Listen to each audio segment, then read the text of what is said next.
This video here is basically an alternative if you want to preserve your head unit from Porsche. This is a CDR24.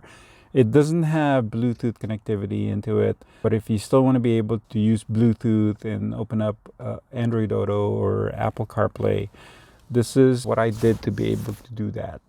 I purchased the Bluetooth FM transmitter, and this actually connects to my phone through Bluetooth.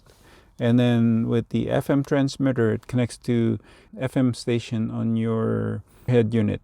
Android Auto is running. It's going to project the audio to this, and then from here to the FM transmitter.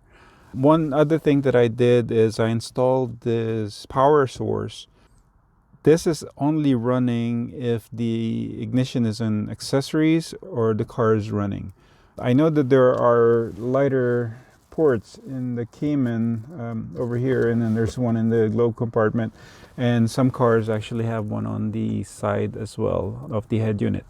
I don't want to use those because those are continuous power, and if I have this connected, it's going to use up power. I don't want to drain the battery. What I did is I have this connected to a fuse box with a wire tap here. I'm going to put the actual location of the fuse here on the description down below. Basically, I purchased this fuse tap, and then that goes into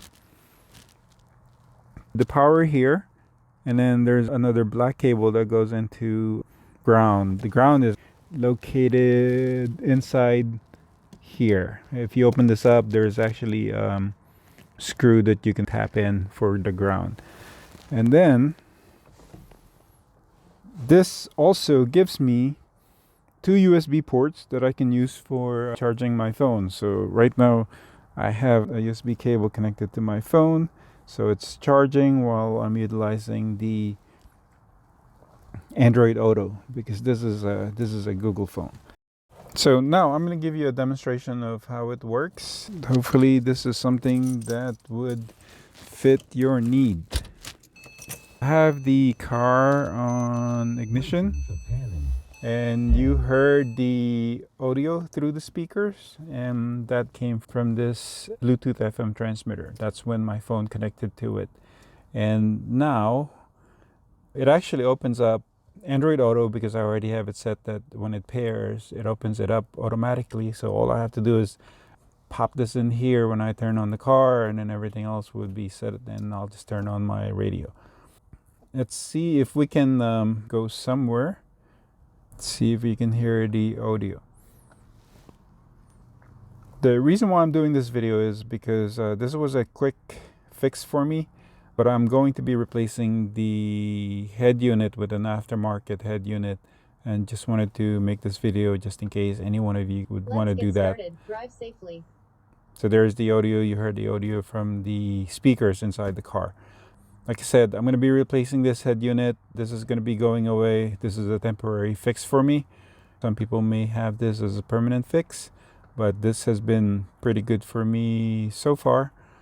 It lets me use my head unit, the speakers inside the car, with the Android Auto. That's it. So hopefully this video helps you out. If it does, please subscribe, hit that notification bell, like, comment. And I'm going to add all the parts that I purchased to be able to do this in the description down below. One other thing I didn't mention is this phone holder. This is a magnetic phone holder. It's very nice. It holds the phone, doesn't let it go. Connects through the CD door here. So you insert it in, and this is a magnetic version. They also have a version that's a cradle and holds your phone that way, so you don't have to have a magnetic piece behind your phone. I like it this way. It's pretty sturdy. It's been working for me. All right, hope this helps you out. Till the next video.